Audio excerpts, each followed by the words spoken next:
This new warrior hero talent tree just might be the thing that puts protection warriors back on top.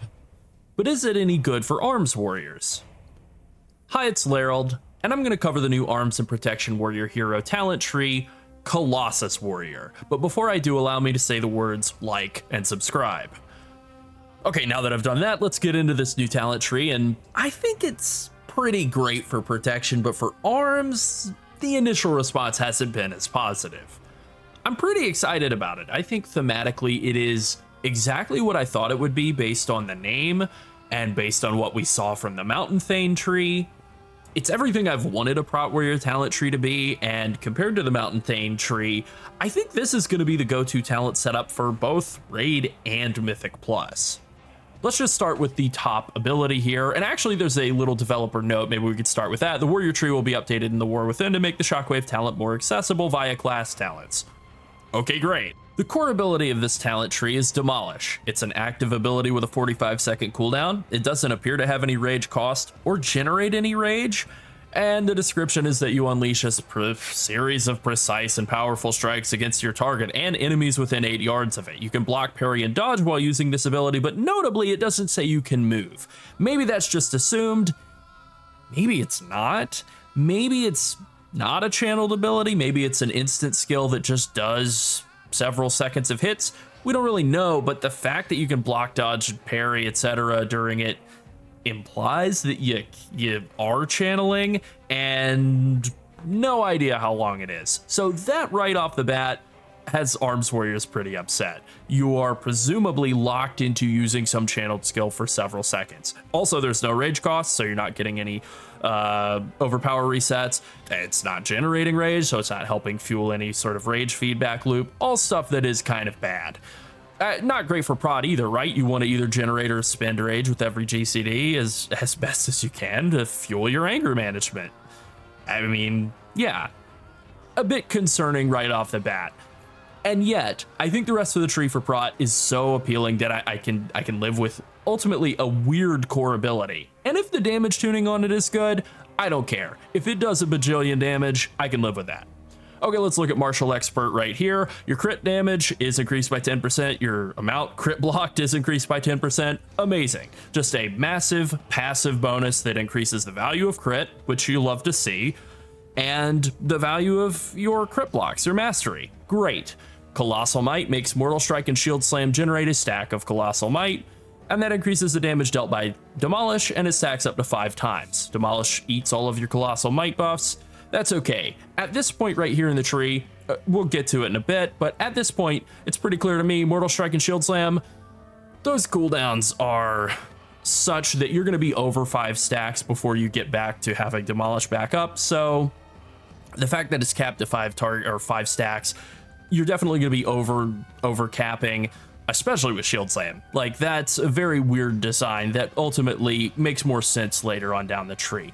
Bone Shaker and Earthquaker both just add more value onto Shockwave. You can either get Shockwave turned into a 4-second stun, which is very nice, I think, or you can make it knock enemies up into the air and reduce its cooldown by 5 seconds. Now, depending on what they do with other talents in the tree, like just to open up the tree here, if they play around with, say, bringing back Rumbling Earth or baking it into the baseline talent so that instead of a 40-second cooldown, you're getting like a 20-second cooldown on Shockwave, and also it's a knock up, and then you can knock that cooldown even further, I guess 25 seconds with Rumbling Earth. If we were able to get some of that sort of interaction with it up higher in the tree, and it's not costing you deep talent points to pick up, I think that could be pretty sick. I think I would be a big fan of Earthquaker as sort of a secondary CC. You know, one of the big complaints that I've had of Demon Hunter and Paladin is that they have this insane ability in Mythic Plus to keep caster mobs just totally locked down, but knock-ups are a totally unique type of CC that also effectively accomplishes the same goal of keeping casters from being able to cast. They can't cast if they're moving, and if they're in the air, they're moving. So this is pretty comparable to that ability to lock down enemies, and if it's on a shorter cooldown, like a meaningfully shorter cooldown, I think this could actually be something that's legitimately game-changing, even though it just looks like sort of a boring, passive, small utility bonus. One Against Many and Arterial Bleed are basically just two ways of dealing more damage. You can either get 5% more damage with Shockwave, Cleave, Whirlwind, and Revenge per target, up to 25% more total damage, or you can get more damage on your Rend and Deep Wounds based on how many of the Colossal Might stacks you have. So 5 stacks, so up to 10% more damage with Rend and Deep Wounds.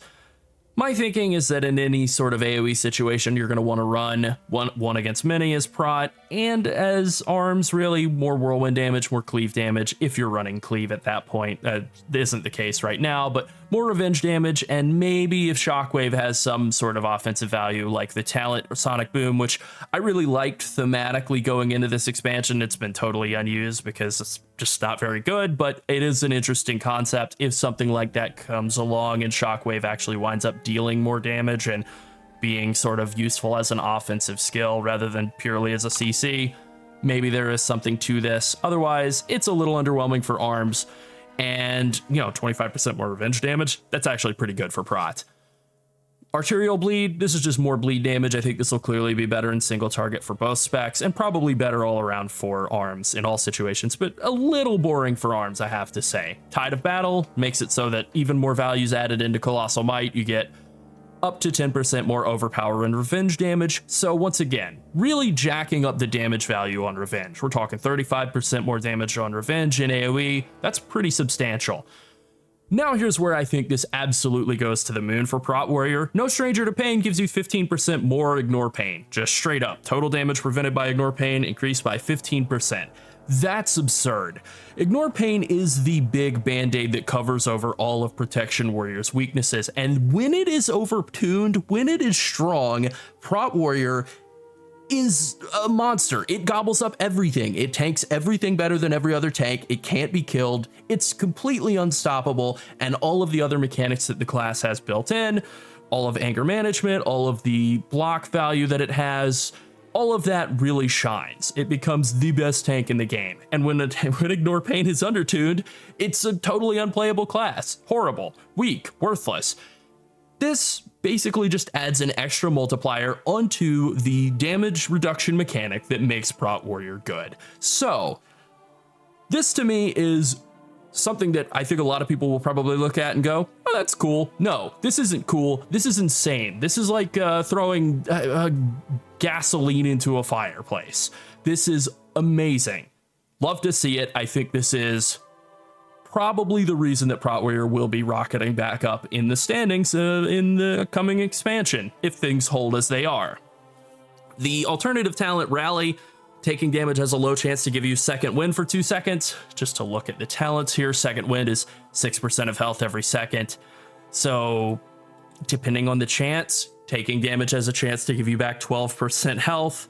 Not even close, not even comparable to Ignore Pain. Now, in PvP, if you're taking damage over time or something, maybe there's something there for Rally. I think that could be useful for arms in some situations. I mean, getting 12% more health back while taking, like, let's say your arms and you're doing a raid fight where you're just taking constant low ticking damage all the time, Rally might actually be able to heal through it and like be pretty good. But for Prot, there is no question. No Stranger to Pain is insane. All right, Practice Strikes make it so that Mortal Strike and Shield Slam just do 15% more damage. Boring, but good. I like damage. More damage is always a good thing, and this is a good talent even if it's not that sexy. True Might makes it so that Mortal Strike and Shield Slam crits grant an additional stack of Colossal Might. All right, again, we are way over capping on our 5 stacks here. We are way over what we need. That's okay because, well, we'll get to it in a second. Mountain of Muscle and Scars, you deal 5% more damage and take 2.5% less damage. Excellent talent name. Totally fine talent concept. 5% more damage for a single talent point's pretty good. Getting less damage taken is also pretty good. Size increase, pretty good. I like that. Total like aesthetic talent or aesthetic bonus, but it's the best kind of aesthetic bonus. You get bigger. And finally, all of these things that are buffing Colossal Might, these weird Colossal Might bonuses where you're just way over the cap, like what is the point of all of this, finally makes sense when we get to Unstoppable Force here at the bottom of the tree. It now stacks up to 10 times, and If you would gain a stack of Colossal Might and you're at max stacks, the cooldown of Demolish is reduced by 2 seconds. Cooldown reduction, what a concept. Once again, Prot Warrior and Arms Warrior are being given the blessing of cooldown reduction on top of everything else that they have going on. So you're getting this massive incentive to shield slam as much as you possibly can and to crit as much as you possibly can with it, so that it will reduce the cooldown of your Demolish and make it hit for double damage. Now, we don't know exactly how much it's going to hit for, but we can assume a lot. It needs to offset that downside of being a Fists of Fury. It has to be strong for this to be worth playing, and I do believe it will be. Additionally, while channeling Demolish, you are grounded, making you immune to stuns and effects that move you. So this, I think, totally offsets all of the downsides that we initially saw, all of the like, oh, that doesn't seem so great. No, now it does. Being able to turn on a stun immune, being able to turn on a knockback immune, being able to do all of that while also doing massive bursts of damage. That is a massive amount of personal defensive utility. It allows you to outplay so many boss mechanics, so many different mechanics in Mythic Plus. I love to see this, and it really allows for like a good player and an amazing player to separate themselves. You know, somebody who's just using the skill on cooldown, nailing their on cooldown usage, and then like having to deal with mechanics, versus somebody who is able to like actually time out and use the Demolish cast to immune stuns or immune knockback effects.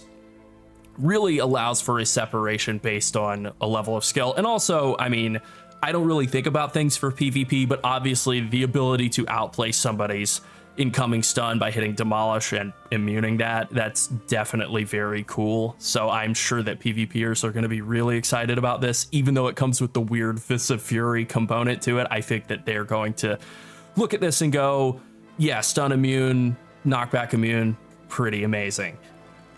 So we have a tree here that is mostly throughput oriented. There's a lot of weird stuff that doesn't really seem like it adds up or makes sense until we get to the end. And then it all completely comes together. This capstone talent totally makes these talents like True Might and Arterial Bleed and so on work together with Colossal Might to really add a massive amount of damage. It also really incentivizes running crit. Like I could see realistically from the start of the expansion, if you were playing Colossus Prot Warrior, you could run haste crit as your primary stat setup from the very start of the expansion, which is not something that's normal. Usually it's haste mastery or I think most typically it's haste first, with crit as your absolute like worst stat, dump stat.